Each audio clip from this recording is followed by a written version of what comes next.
Our guest speaker tonight, Terry Gorski from Chicago.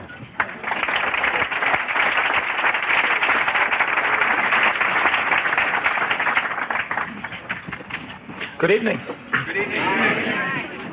It's a pleasure to be with you this evening and to have an opportunity to share with you some ideas and some thoughts about the concepts of intimacy and the concepts of relationships. And that's what I'm going to be talking with you about tonight, and that's what we're going to be looking at.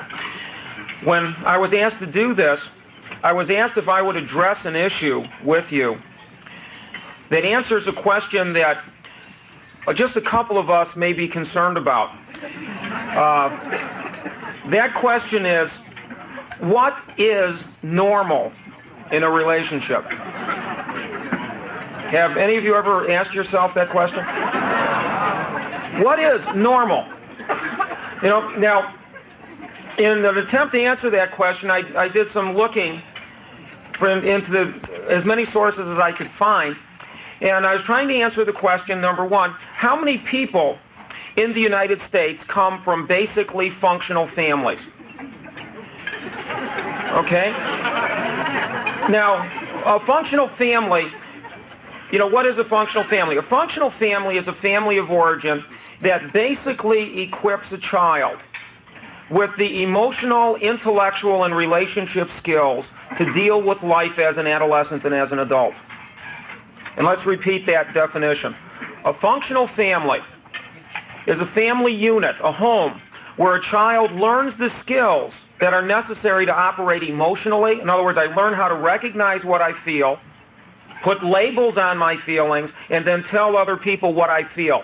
And conversely, I have the capacity to care about what others feel, to listen to their feelings and respond. That's criteria number one. Criteria number two is a functional family prepares a child to cope intellectually with the world. It teaches them how to think clearly and accurately without major denial. It teaches them how to see reality more or less for what it is. And then the third aspect of a healthy family is it teaches children, a functional family will teach children how to relate in a productive manner with other human beings in relationships. Now, what percentage of the adults living today come from healthy families? The best guesstimate I can give you is somewhere around 20 to 30% of the adults in the United States today have come from a functional family unit. If you happen to come from a dysfunctional family and you meet one of these people, it is a really strange experience.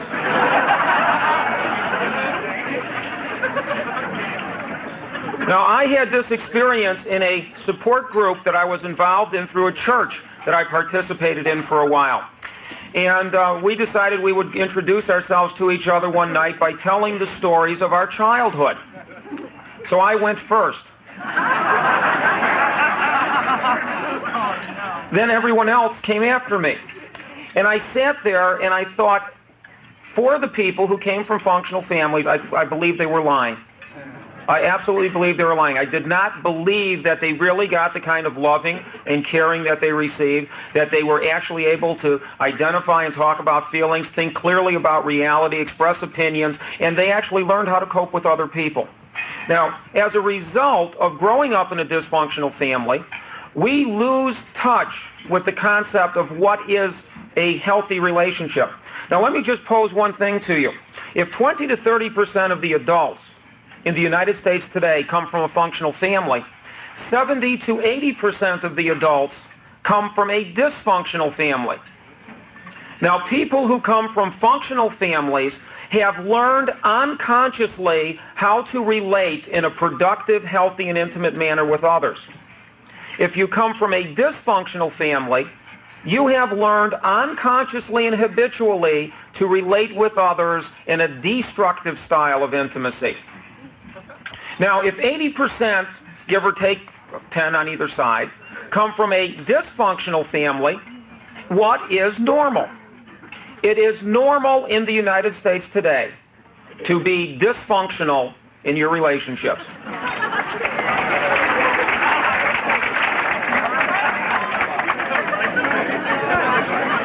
And now I sit down.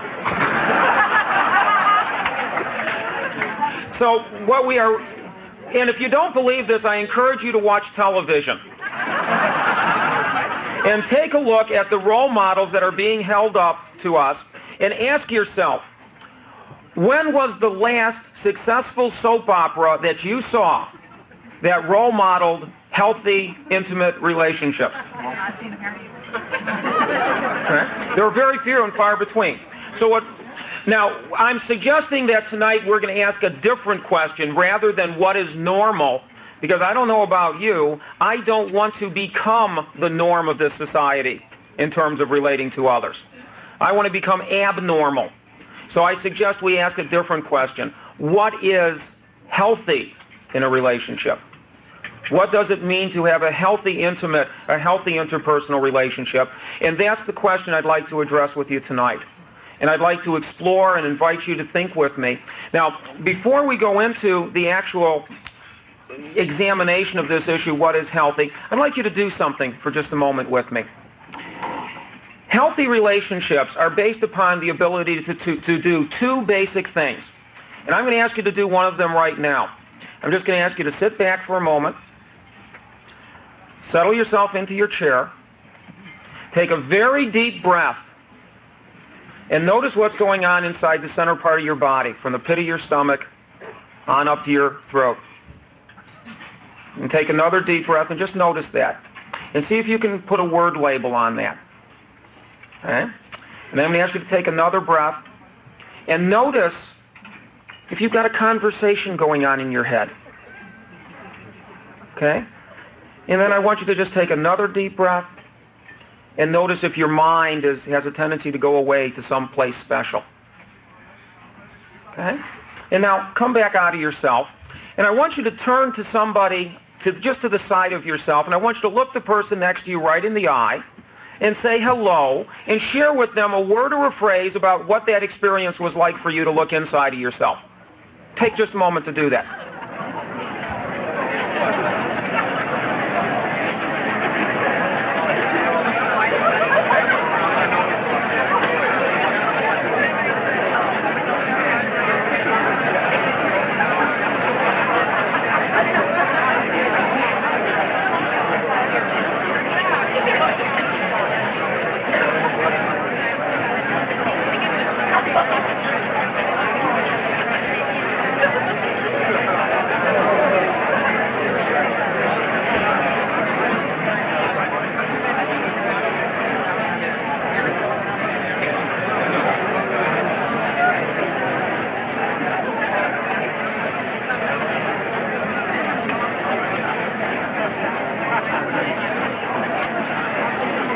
Okay, let's stop.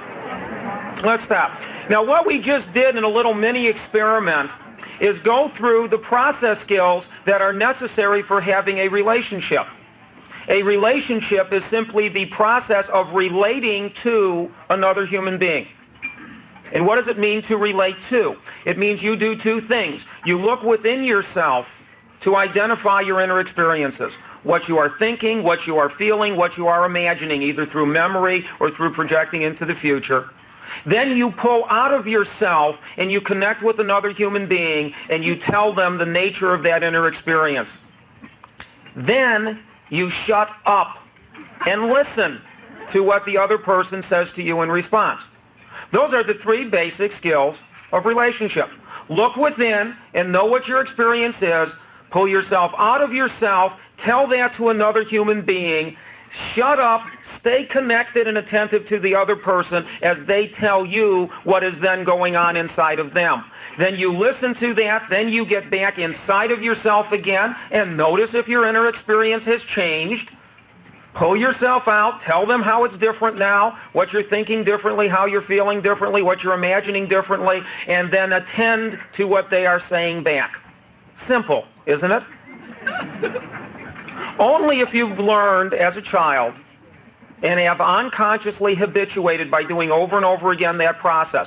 Those three processes are what healthy, functional families teach children to do from the day they are born, through role modeling and practice and correction over and over again, so it becomes an unconscious, habituated process. It is a process that people from dysfunctional families never learn, and as a result, sometimes as an adult, they have to start the painful process of taking each one of those behaviors apart, relearning them and doing them over and over and over again repeatedly until they get in the habit of doing it.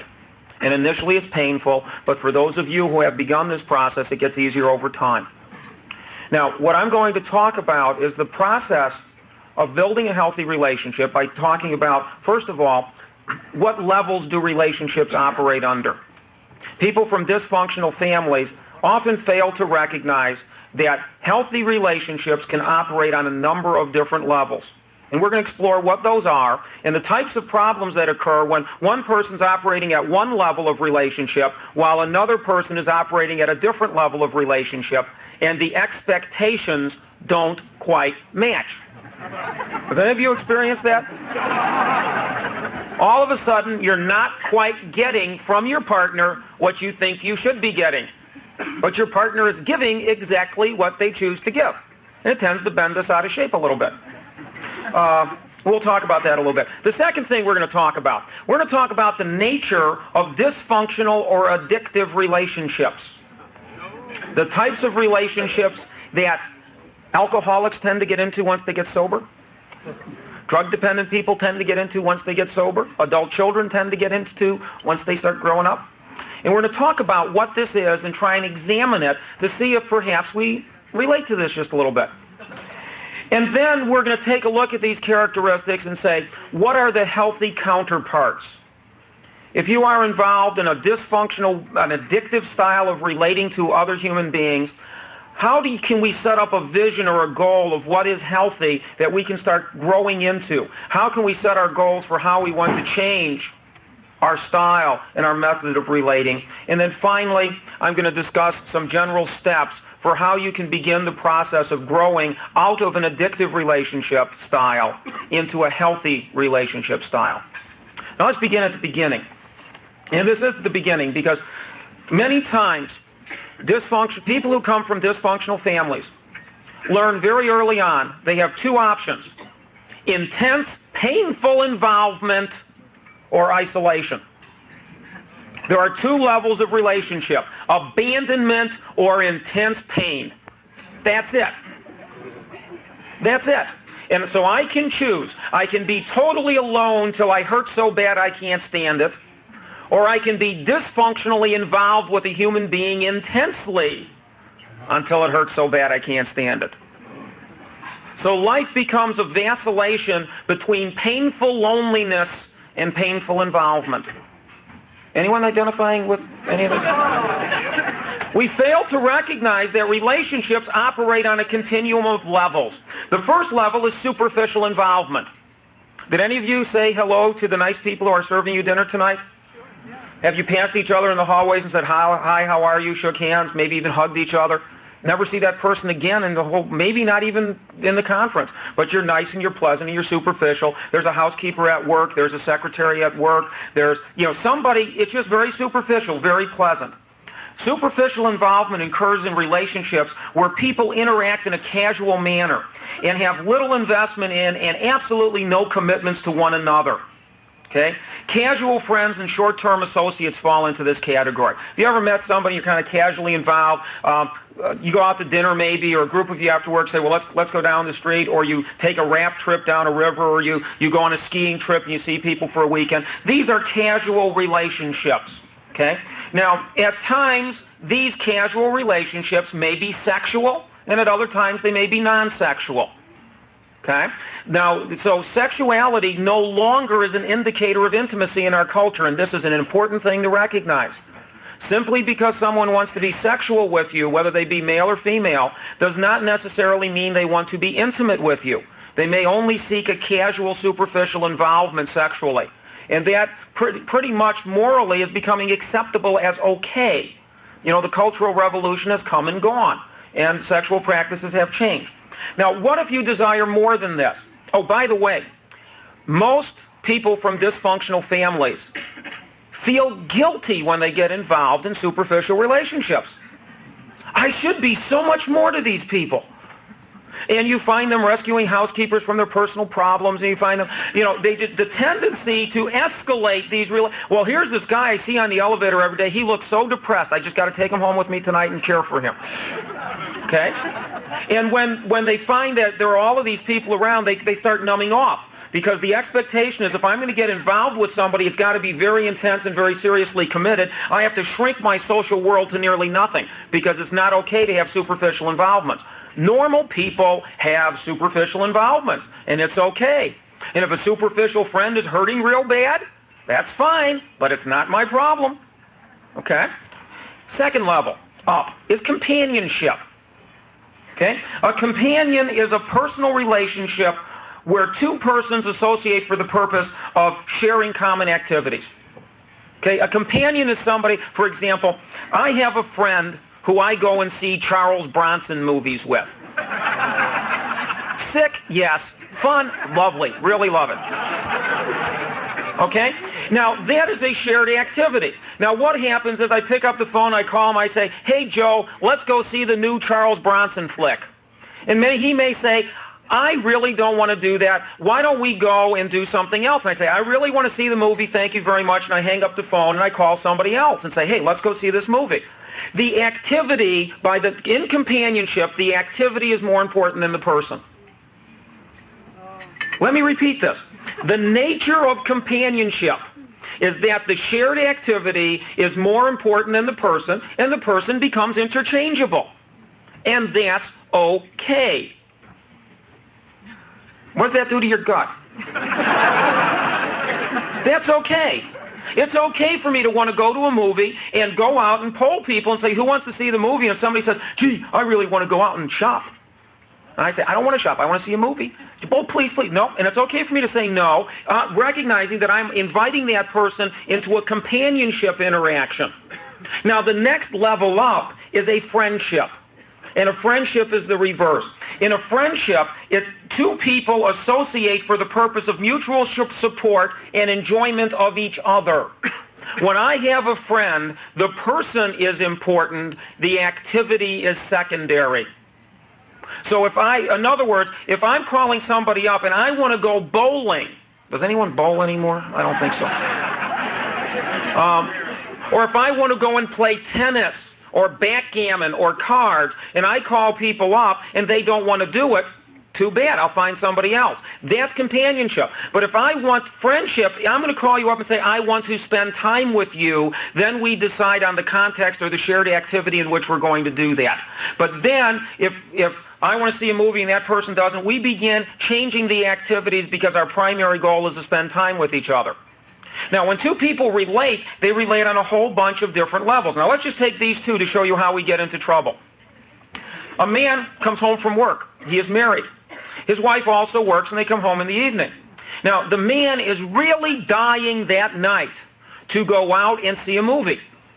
His wife is really lonely and wants to spend some good, intimate time with the husband. The husband is companion-oriented that night, wants somebody to share a movie with him.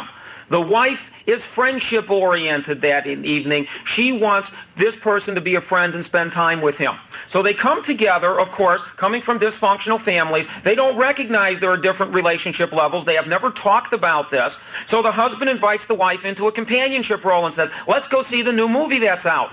And the wife says, I really don't want to go see the movie. Let's just cuddle up in front of the TV and spend some time or listen to music and talk. He says, well, I'll tell you what. You stay home and watch TV. I'm going to call Jack, and we're going to go out and see the movie. What happens? The wife gets violently upset. What the hell? You don't care about me. You don't love me. Argument ensues, and the husband said, women are nuts. What difference does it make that I want to see a movie? What's the problem here? They are operating at different levels of relationship expectation. Okay? So what do we have? Superficial involvement, companionship, the activity comes first, the person comes second. Then we have friendship. The person comes first, the activity comes second. The next level we have is a loving relationship, romantic love. This is a friendship in which there is shared passion, sensuality, and sexuality. The express purpose of a romantic relationship is to have a sexy friend. That's what it's all about. If you are having sex with someone who is not your friend, you are into a superficial relationship. That doesn't even deserve, that sexuality without a basis of friendship is not romantic love. You may think it is, but it isn't. It is a shared activity, sometimes at a superficial level. Okay? Now, are you getting into this way of thinking a little bit? Okay? Now, there's one other type of relationship. Oftentimes, you meet somebody superficially, you like them. You decide, now, I'm trying to share with you the sequence of how to build a relationship. Okay? So listen to me. These steps kind of go. You meet somebody superficially, and you observe them with no commitments. Got the picture? And you engage your brain and you think. You engage your gut and you react and you say, do I like this person? Do I feel good about them? As I observe them, do they seem to be sane? Okay? That is not an awful thing to do, to evaluate the sanity of a prospective partner. Okay? Now, once you decide this person is probably good for me, and I feel good about them, then the next step is you invite the person into a companionship with you. Let us go and do something together. Why? Companions are interchangeable. There is limited commitment or involvement there. Is this making sense? So you are still safe. Okay? And typically you should structure the more involving or distracting the activity, the safer you are. The safest first date typically is a movie. Or a dinner party, something with other people where there's not an opportunity for real intense alone time. Because now you can be kind of safe, observe the other person, see how they interact with others. If the person you're going out with wants to punch out the ticket agent at the movie because they expected him to pay for the ticket, and that might give you a warning sign. You know what I mean? You might be able to say, perhaps this isn't a good idea. Okay? Then after the companionship goes and you observe, if you begin to notice in your head that this person's a little bit flaco, or if you begin to feel bad about what's going on, you bow out. Then the next level is you start treating them as a friend. You start spending more and more unstructured time with them so you can get to know them as a person, and it's that you let the relationship evolve so that you become a closer and closer friend of theirs. Then, as the friendship develops, out of that friendship emerges sexuality. What?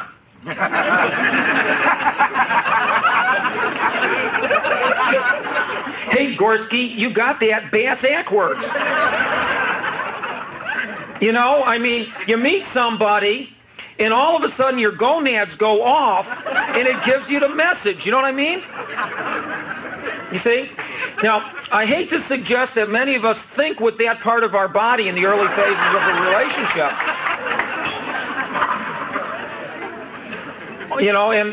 But it happens quite a bit.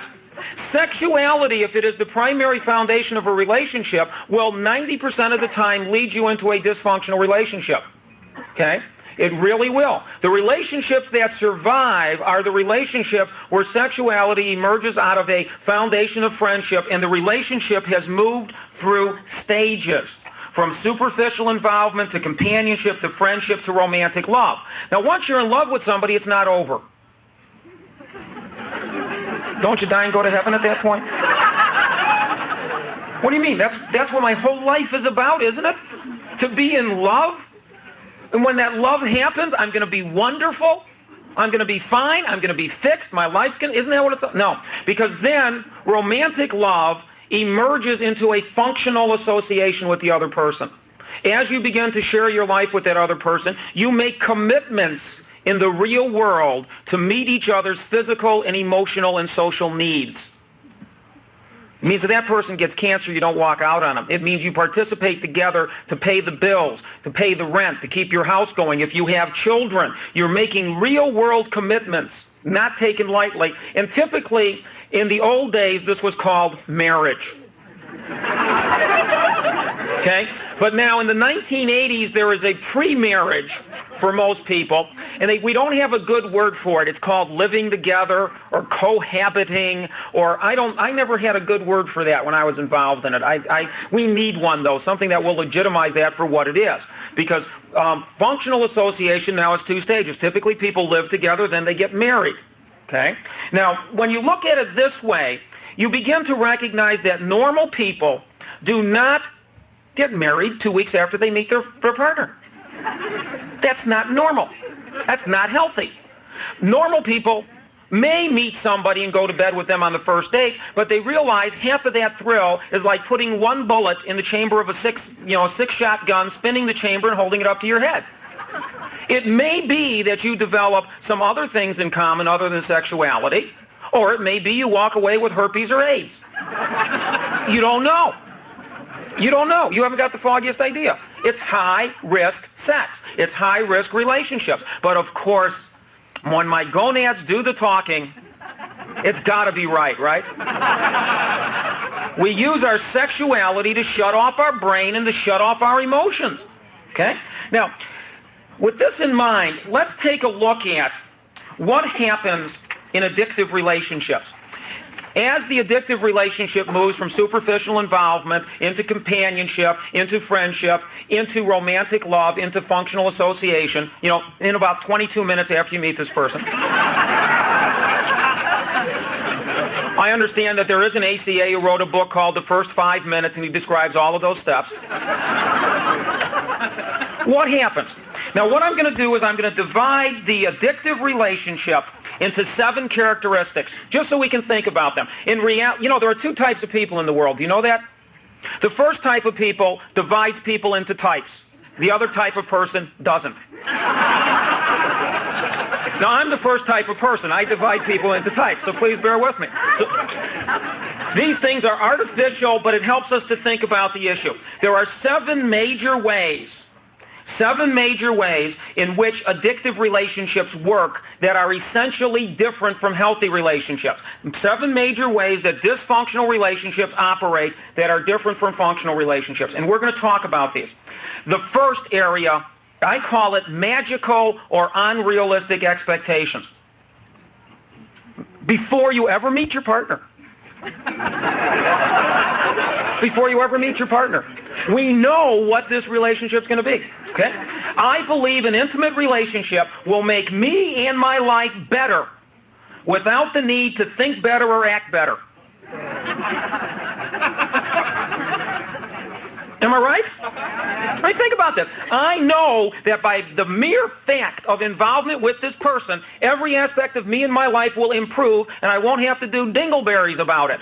It will just automatically get better. I will be fixed. It will fix me or make me something I'm not with no or very little effort. That's magical thinking. And we're going to talk about the antidote to that. Now, the next thing is instant gratification.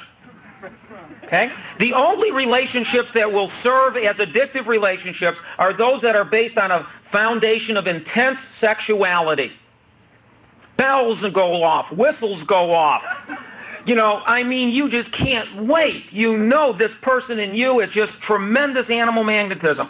Now, if you are single and you are newly recovering in the ACA program, I make this recommendation to you. When you go to a party or a meeting or a social event and you are looking for a prospective partner, and you look across the room and this person leaps out to you with this huge animal magnetism, walk the other way.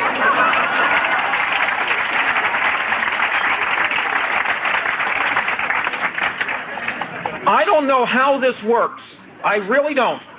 But I know that when I was single and dating in my early 20s, I dated 4 consecutive women who attempted suicide in 1 year. Try it. I would lay money that you could not do that if there were $1 million on the line. You know how hard it is to find someone who's suicidal and fall in love with them? That's not 4 in a row. But it was easy. I was at a party and boom, there she was.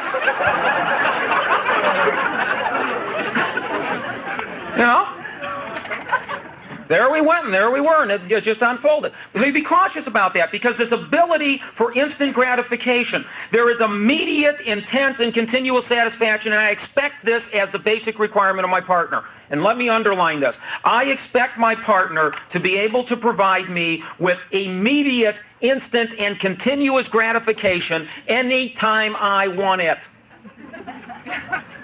Isn't that what love's all about, guys? Isn't it? I love you. Blow my mind. On demand. What does that? What is capable of blowing our mind on demand? Anybody here recovering from a chemical dependency? Remember that lady cocaine, that lady heroin, or if you're a lady, you know, the man cocaine, the man heroin. Those things blow our minds on demand. And what we are doing is looking for a living, breathing drug with the appropriate sex organs. That's really what we're looking for, because we've been taught this. If you come from an alcoholic family, what is the only positive love relationship you have ever witnessed? The love relationship between your addicted parent and their drug.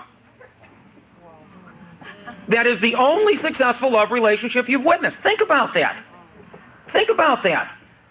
And as a result, even if you have chosen not to use the drug, you have witnessed that effect. You witnessed that all-consuming passion and says, this is the only thing that won't abandon me. I've got to get that feeling somewhere, and so I'm going to select people that can provide it. And that feeling requires an adrenaline surge along with sexual attraction. Boom, boom, boom, boom, boom, boom, boom. When your heart starts beating, what feeling is that typically associated with? Fear. One woman came in and says, I don't understand it. I always find men who beat me. She said, I don't understand. I said, well, where do you go to meet men? She says, oh, I go to the biker bar. I said, oh, well,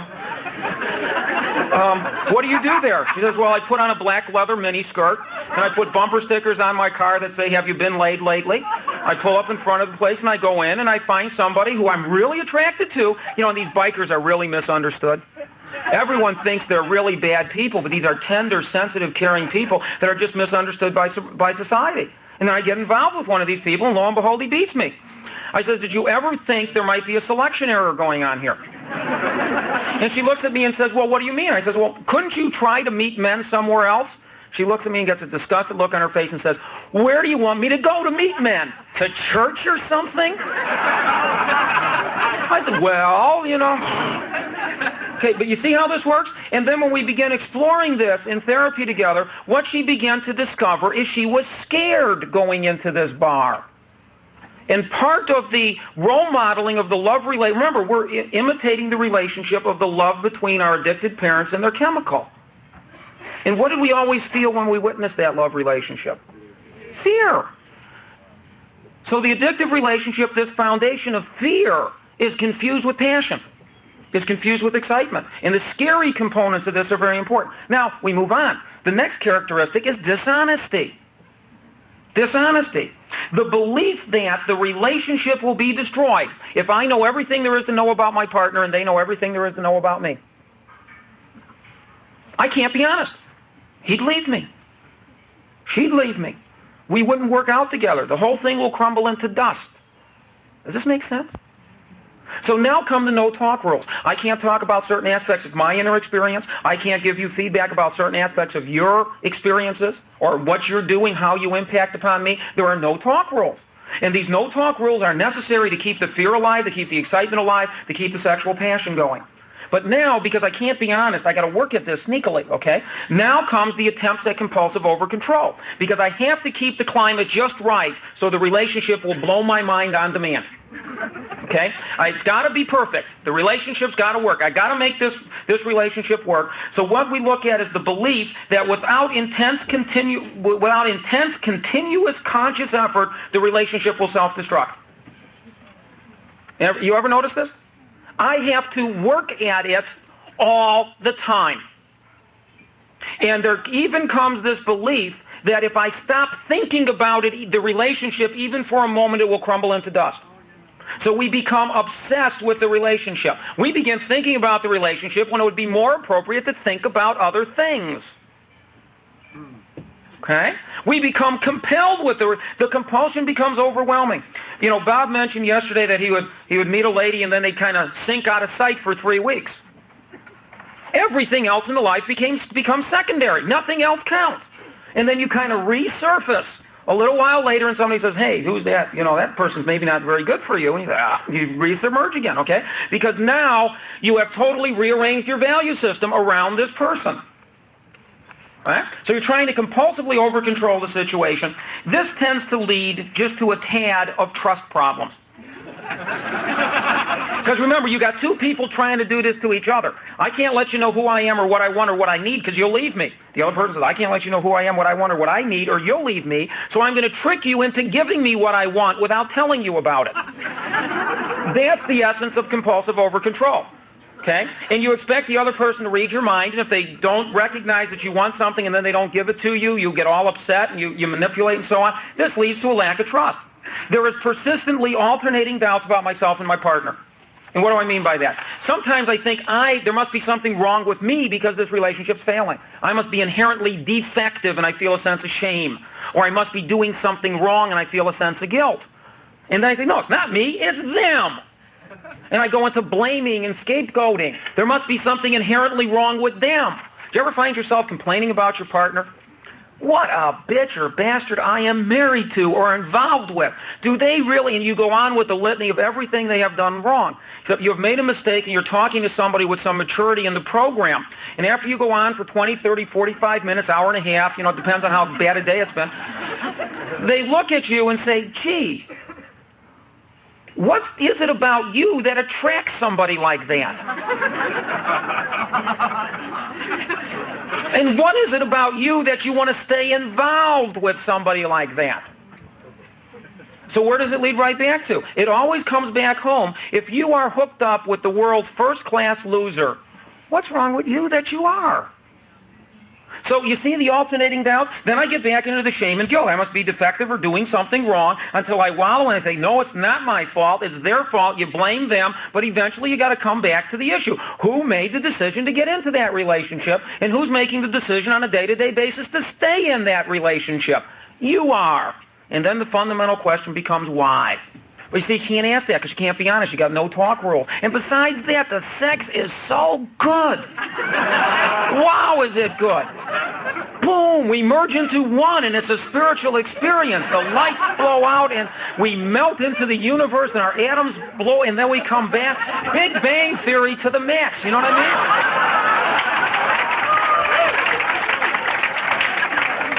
mean? And other than that, I don't expect a damn thing from you. Just do that whenever I want you to, okay? Right? Now, because we've got to protect this experience, just like the alcoholic protects his drugs. What does an alcoholic do when they really get to need their booze? Do they leave it out so everyone can help themselves?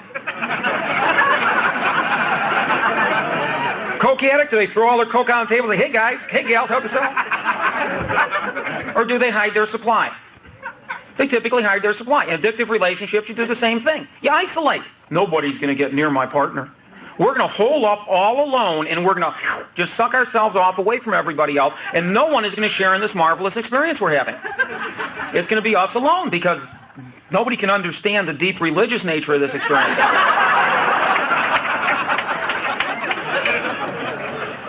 So you become isolated. There is a need to hide the true nature of the relationship from other people. The relationship becomes a closed system.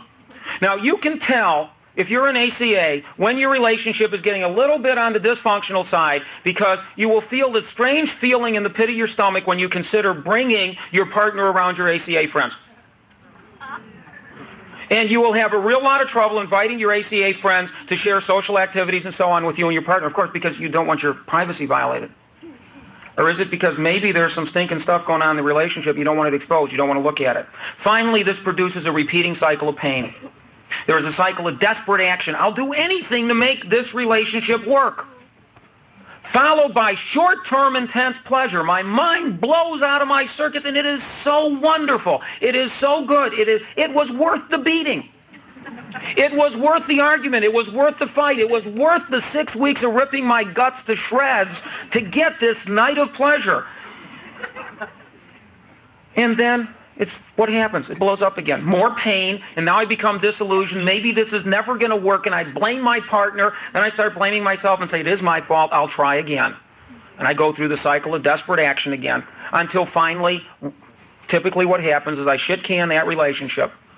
Say, that's over, no more. And then I go out and look for another person that'll blow my mind at a party. And I start the same process all over again. There's nothing to this at all. I can see I've got to go back to the drawing board with this. This really doesn't work.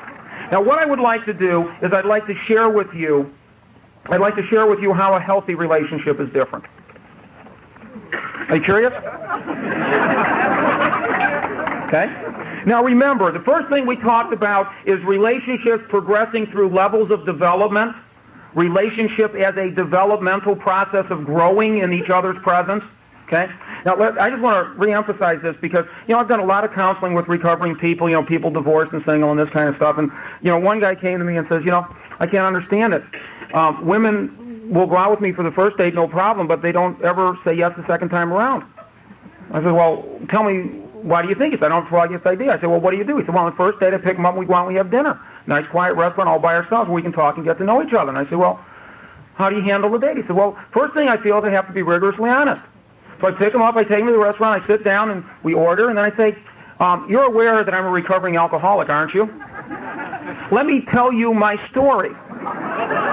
And then they whip out their whole AA story, including all the incidents of past female abuse, and all of this now. And then they look at the person and say, okay, so now you know I'm an alcoholic. You don't still want to go out with me, do you? And the person says, well, that's okay. I understand that. It's okay that you're an alcoholic. Okay. I'm also a heroin addict. I got addicted to now are you willing to go out with me? Well, and they just keep, but of course this is just sharing. Now, a rule if you want to have a healthy, intimate relationship. Your ACA story does not get shared till at least date 10. Seriously. Do you know what a healthy person's going to do if they take somebody out on the first date and they start telling this horrendously dysfunctional story of their life? Now, what an ACA would do is they'd marry them.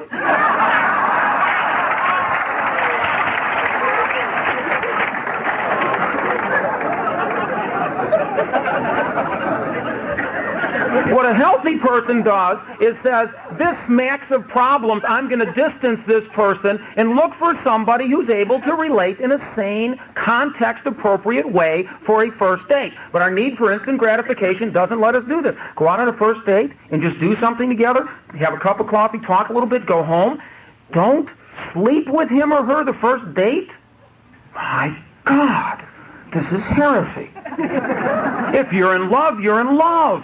Right? All right. Now, that's the first thing. The first difference is the addictive relationship is blown into intense interpersonal risking and sharing instantaneously, and that's the demand.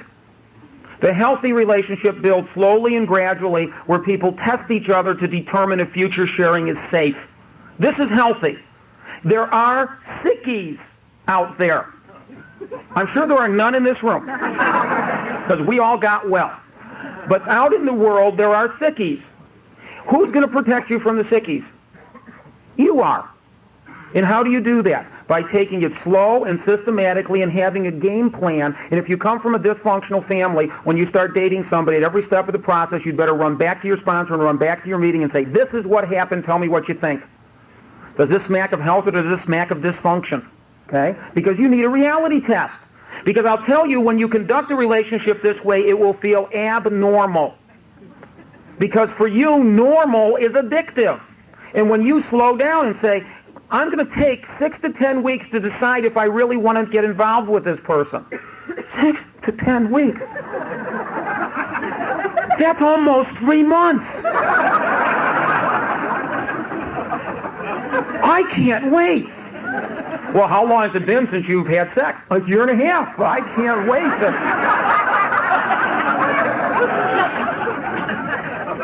Right? But now this is healthy self-protection. Now this way, now let me tell you how this frees you. You don't have to only pick perfect people to go out on a first date with.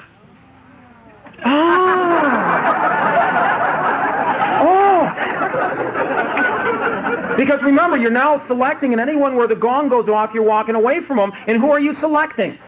Let me give you a hint. Boring people.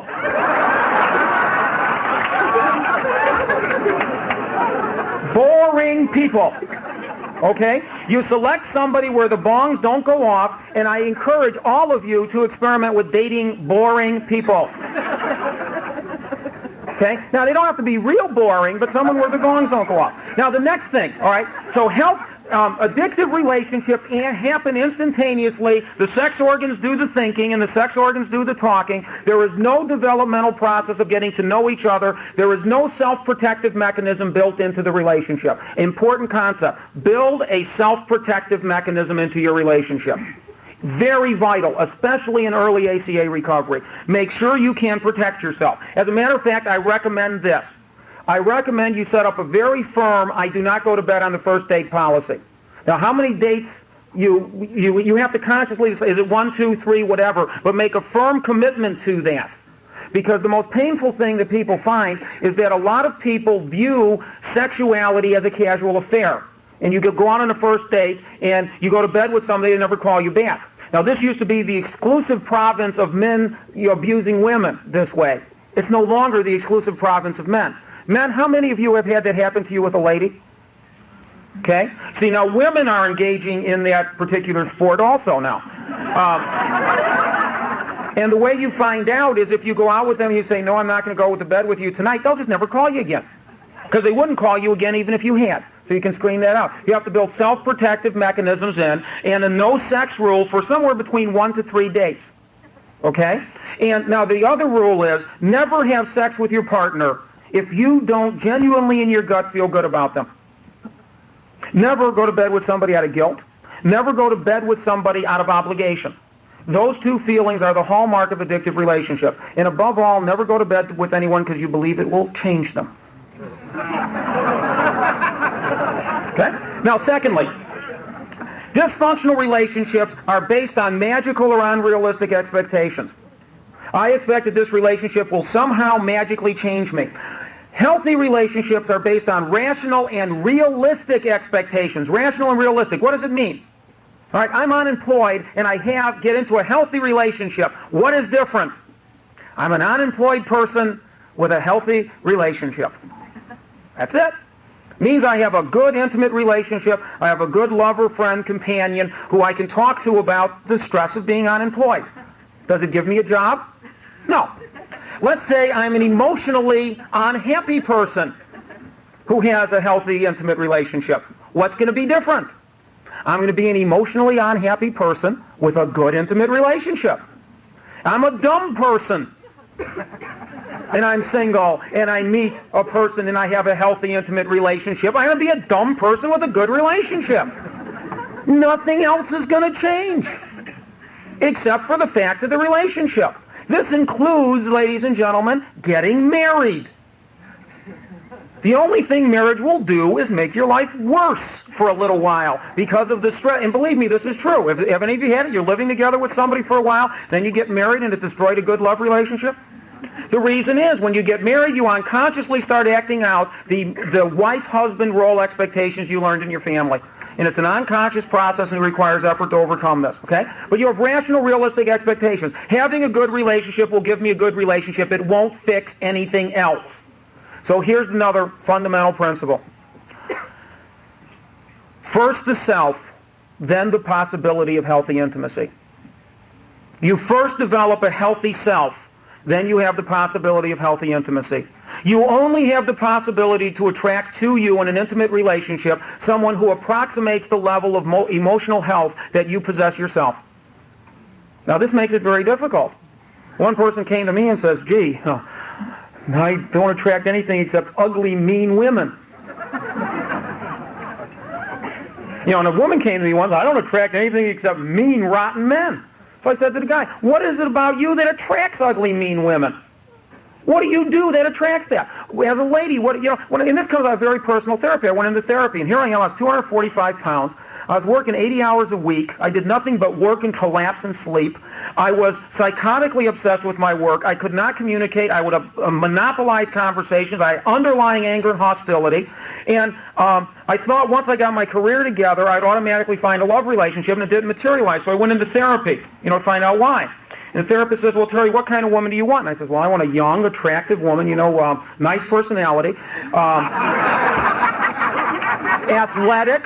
She's got to be athletic. She's got to have a lot of interest, a lot of friends, good social activities, sports-minded, good personality, and, she's got to have all of these things going for her. And he listened to me, and he nodded a little bit, and then he looked at me, and he says, Terry, no, I'm going to ask you a question. I says, yes. He says, you may not like it. I said, well, okay, go ahead. He says, you're sure you can handle it? I says, yeah, I'm sure. He says, okay, Terry, what would a woman like that want with somebody like you? I fired that son of a bitch. There's plenty of therapists in this world. I don't need that sucker messing up my life.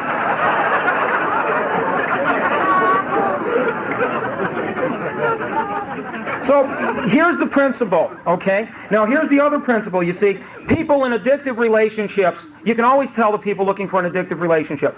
What are you doing? I'm looking for someone to love.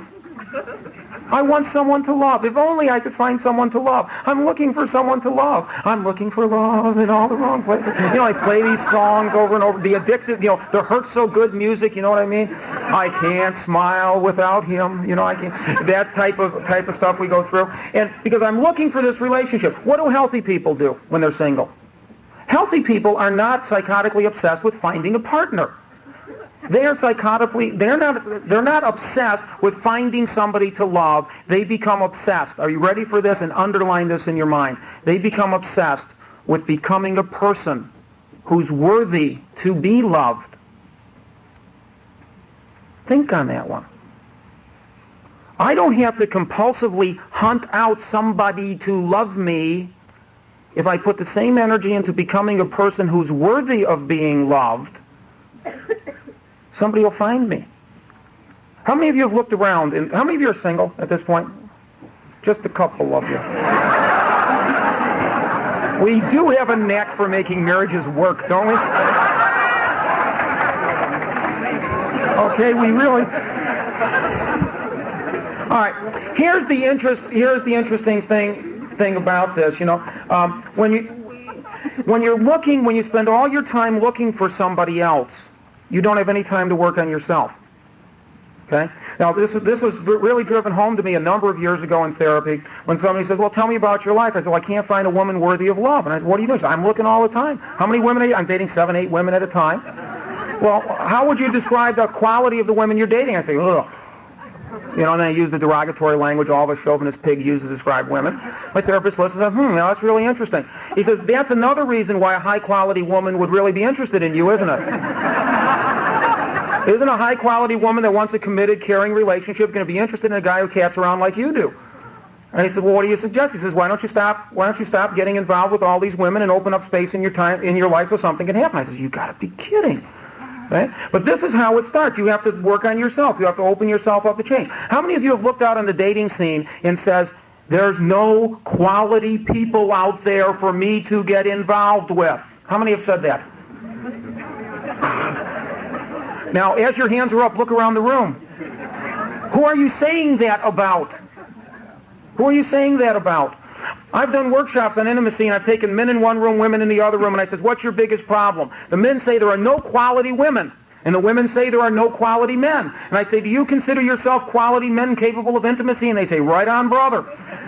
Do you women consider yourself quality women capable of intimacy? They say, right on, but you wouldn't understand that because you're a man. So we bring them together. And they both look at each other and say, yuck.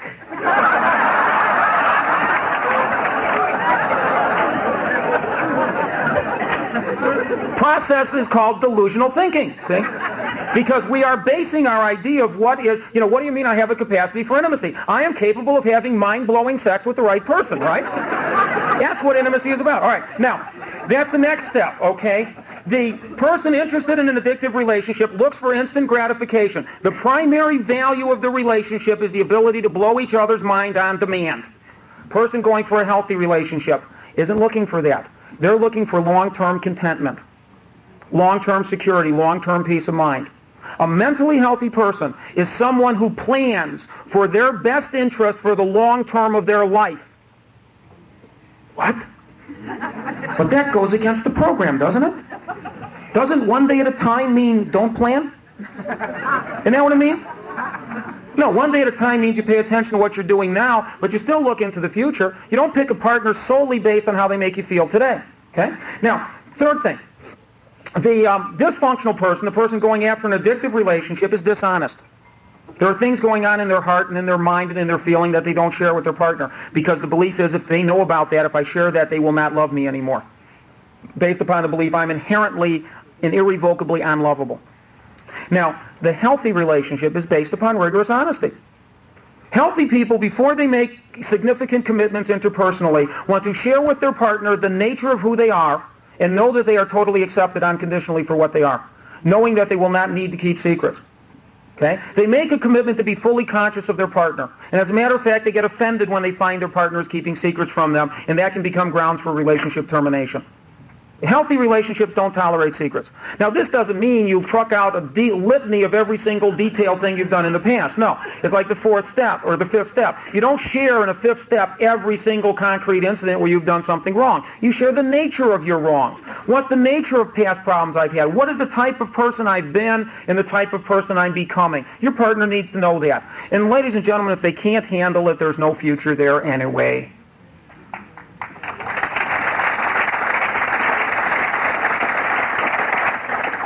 But you don't do it on the first date.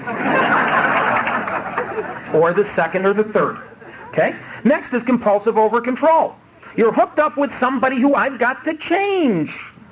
As soon as they change just a little bit, I'll be happy. Okay? As a result, I'm hooked in this thing. I can't be comfortable. I can't be free-flowing. I can't be natural. I've got to fake it. I've got to force this person into a mold. I've got to change them. I've got to hide myself. I'm working at this sucker all the time. A lot of energy is going into this. What about a healthy person? You know, a healthy person isn't very interested in a relationship that's going to take a lot of work. Are you aware of that? And a person from a dysfunctional family believes the norm in a relationship is to constantly struggle and occasionally have a few moments of good feelings that then degrade back into a struggle. That's the norm. And they expect that, and they look for it. You know what a healthy person expects in a relationship? That the norm of the relationship is voluntary, free-flowing cooperation.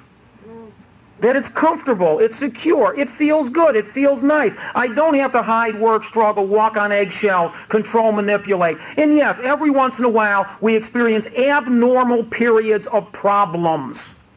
But we know we will solve those problems together through cooperation, and that we will then go back to the norm, which is comfort. Addictive relationships, pain and struggle is the norm. Brief periods of good times is the exception to the norm.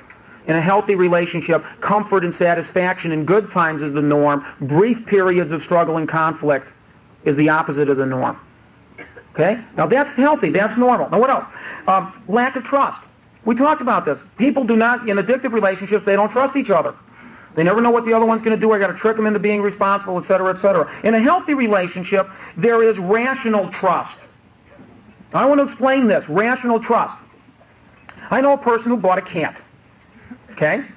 And they were really ticked at this cat. And I said, why? That damn animal walks all over everything. It climbs on bookshelves and over this and why. And I've been beating that fucking cat to keep him off of furniture and to keep him off the drapes, and I can't get that cat to stay off my furniture. And I said, well, why are you trying to do that? I had a dog that never did that. Okay? Now, what's the problem here? I expect the cat to violate its basic nature. For me. For me. Let's not forget that. There's a reason and important for me.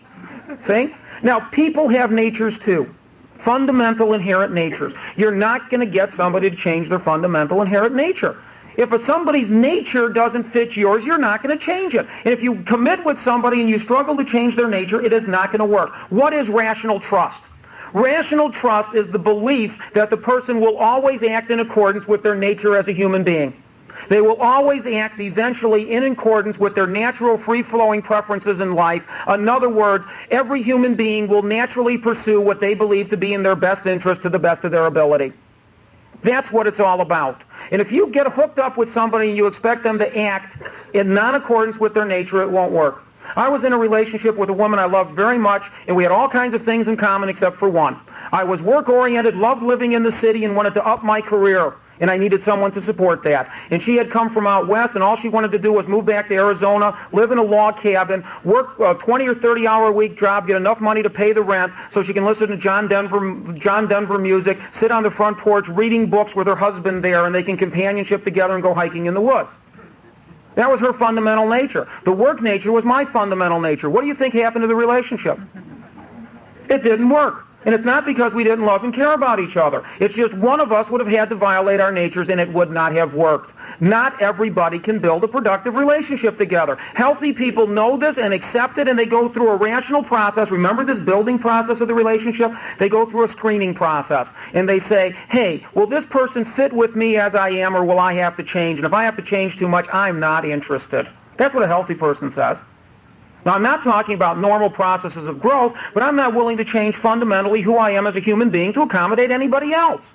And if it's not a joy to be around me the way I am, given, of course, I'm not totally pathological, I'm not interested in that relationship. Now, here again is where a fourth step comes in. You know, if your elevator don't go all the way up most days,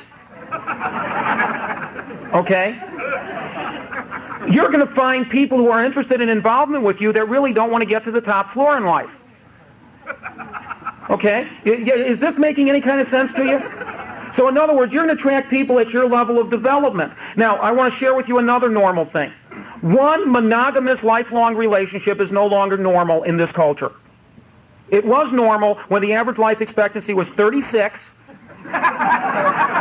and a man would be married 3 times between age 14 and age 36 because he lost 3 wives in childbirth. Okay? Then it was normal. Now it's not. The norm is serial monogamy. Relationships where we grow together and then outgrow each other, then grow together again and outgrow each other. And it is normal for a person to go through 3 to 5 primary, substantially enduring relationships in their lifetime but outgrow each other. That's normal. There's nothing wrong with that. If it's done responsibly and you recognize that you will attract somebody at your level of growth and you may grow in a way that they're not willing or able to. And then you recognize. Now this brings another principle. Healthy people know how to responsibly get out of relationships. If you have never responsibly gotten out of a relationship, I suggest before you ever get serious about anybody, you give yourself the homework assignment to get in and out of 3 relationships in quick succession. Doesn't that sound nasty? Now, a relationship's not quite a weekend guy, you know. You know the type here, you know, let's have a meaningful relationship tonight, you know. It's a little, but get into a relationship, enjoy the other person's company, and then end it. Oh my God, I can't do that. See? But until you know you can get out of a relationship, you will never be free to choose to stay in one. Remember this. Until I know I can get out of a relationship when I choose to, I am capable of getting out, I will never be free to choose to stay in. I will be trapped. And when I have no choice, I can never be free to love, because love is a free expression of choice.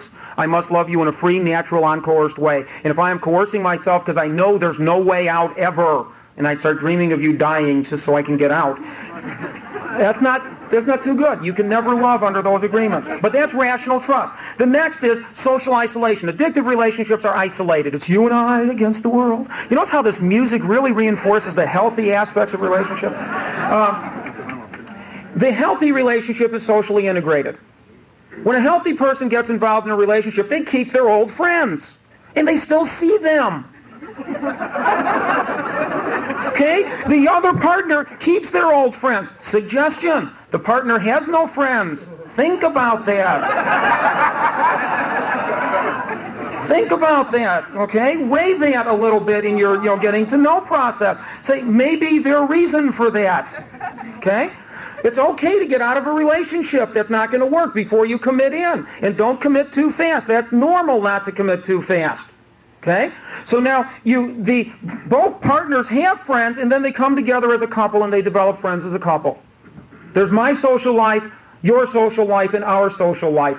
Okay, and this is the other thing I'd really like to point out, is that there is really in relationships. I went to my brother's wedding, and it was a Catholic wedding. Anyone here Catholic? How many of you are recovering at this moment from that? It's really an interesting thing.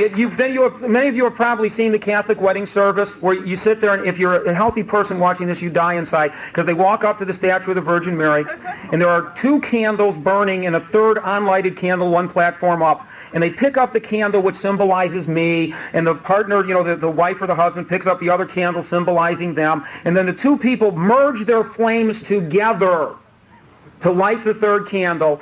Then they bring their own flames back, and what do? They blow out their own bloody candle. That ain't healthy. Normal, yes. Healthy, no. Okay? Healthy people don't lose themselves in their relationships. They have a sense of, I am me, you are you, we are us. They also recognize when you get into a relationship, there are 3 categories of problems. There is my problems that I must solve on my own, hopefully with support and understanding from you, but you can't fix them. I got to fix them. And I know you have problems that are yours that you've got to fix, hopefully with my help and understanding. And then we recognize there are our problems, those issues we must work on together. And at any given time, in any given relationship, all 3 categories of problems are present. Healthy people recognize there is no such thing as a perfect relationship. They have realistic expectations. And somebody says, well, my God, Terry, what is healthy intimacy? What is a healthy relationship? In a healthy relationship, 2 people trade in 1 set of problems for a better set of problems. It is the same thing with personal recovery in the ACA program. You will never be problem-free. Life is a series of problems, beginning with birth and ending with death, unless you believe in an afterlife. Somebody once asked me, Terry, do you believe there are good and evil spirits in the other life? And I said, yeah, I think I do. Do you believe there are good and evil people here on earth? I said, yeah, I think I do. And he says, then when you die, it's really not going to be much different, is it? Oh, shit. Maybe it doesn't end there, but now somebody else says, well, my problems do end at death because I don't believe in an afterlife, and somebody else in the group chimed up and says, well, you ever tried to decompose? That's a problem. There are problems, sequences of problems. Healthy people trade in 1 set of problems for a better set of problems, then they trade in that set of problems for a better set of problems. It's called progressive developmental growth. That's what relationships are about. You will always be struggling with problems. But in a healthy relationship, there's social integration. You can go outside the relationship, outside of the family, to get help, courage, and support. There are not secrets that need to be hidden from the whole world. Finally, and this is very important, the addictive relationship has itself in a cycle of repeating pain. And the cycle of repeating pain goes like this: intense pleasure, intense pain, disillusionment, blaming my partner for the whole thing, desperate action to make it work again, and the cycle starts all over again. Intense pleasure, intense pain, disillusionment, blaming myself and my partner. Typically I blame my partner, then I blame myself, then desperate action, I start all over again. Every once in a while we take a vacation from that and have a good time for a few minutes. But we don't do that too often because we're hard workers. We have to make this relationship grow. We need growth experiences, you know what I mean? How do healthy relationships work? It goes like this. There is a repeating cycle of deepening contentment. There is satisfaction and contentment with the partner. A problem develops, which creates pain, which results in, are you ready for this? This is radical. Problem solving behaviors. We rationally look at the problem and we realize we are not enemies, we are in this together, and we put our mutual brain power together and we solve the problem. And are you ready for this next step? Resolution. We work at it till it is solved. Then our intimacy is heightened and we go back to our normal state of being content and satisfied with one another. Doesn't that sound weird? Okay? Now that's what healthy intimacy is about. I want to give you just a couple of steps for how to get there, just to summarize. This will only take about 2 minutes. First of all, if you are interested in developing healthy intimacy, remember, first the self, then a possibility. First I become healthy, then I have the possibility of healthy intimacy. If your relationship sucks, so do you. And I hate to say it that way. I hate to say it that way, but we have to take a look at something here. If our relationships are really problematic, you know what we are doing? We are externalizing our beliefs about what relationships should be. And until we straighten those expectancies out, you see, relationships are a mirror of our inner being. This is what we don't realize. It's a mirror of our inner being. So the first recommendation, may establish and maintain a program of personal growth and recovery. First me, then a possibility. And in your early recovery, there's nothing wrong with swearing off of relationships till you get your shit together. There is nothing wrong with that.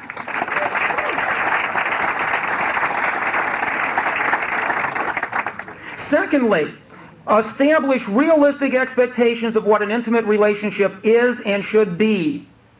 Okay? Well, establish what a relationship will and will not do for you, and this takes a lot of talking. You have to figure out what is rational and realistic to expect and what isn't.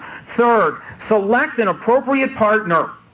If you are in a relationship, evaluate your current partner's willingness to work with you to improve intimacy. This is the number one criteria for a partner. Number one, that you have things in common, and number two, that you are both interested in developing the same nature of a relationship. You are both looking for the same level of intimacy to develop. If one wants one level and the other one wants another level, you're not going to get it together. And a lot of problems in intimacy are very plain and simple selection errors.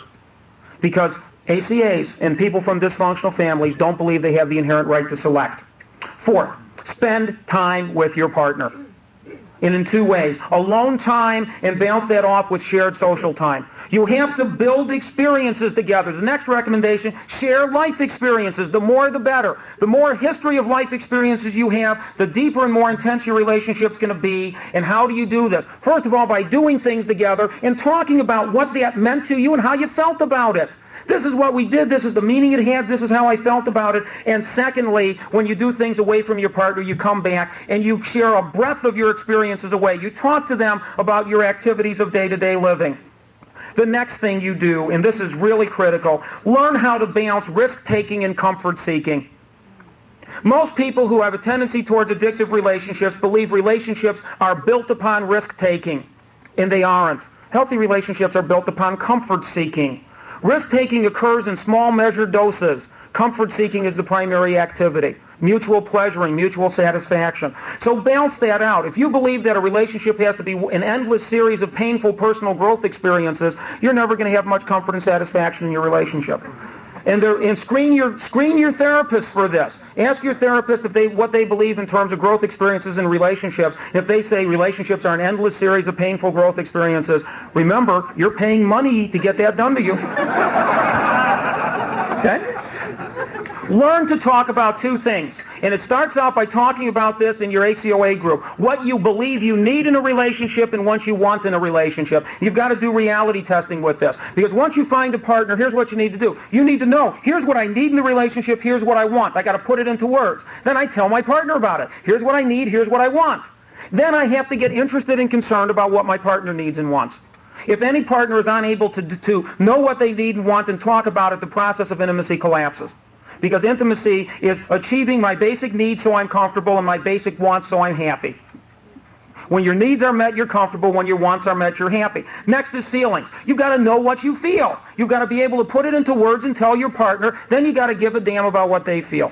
You've got to care. You've got to be willing to listen. You've got to be concerned about it. This is easy stuff, isn't it? Okay? The third thing, you've got to learn to problem solve together. You've got to be willing to involve others in your relationship and ask for expert advice. If you are fearful of getting outside help, there's something wrong. In this day and age, changing social norms, changing morality, changing so on, changing expectations, almost every couple periodically needs a therapist to sort things out. There's nothing wrong with that. It is in fact unhealthy to believe you can maintain an ongoing relationship without ever needing the help of an objective outsider to help you sort your head. So don't be afraid of that. Finally, make your partner psychologically visible. Tell them how you see them. Tell you what you think about them. Tell them what they mean to you. Tell them how you feel about them. Without that, relationships wither and die. So what have I tried to do tonight? Well, hopefully what I've done, first of all, is talk to you about the levels of relationships and say, hey, know what level of relationship you want, and first of all, make sure your partner matches that.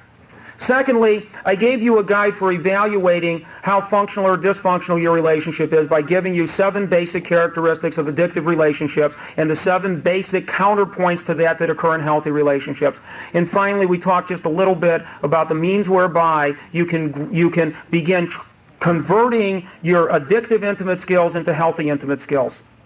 And the thing I'd just like to share with you, addictive intimacy takes a lot more skill and work than healthy intimacy.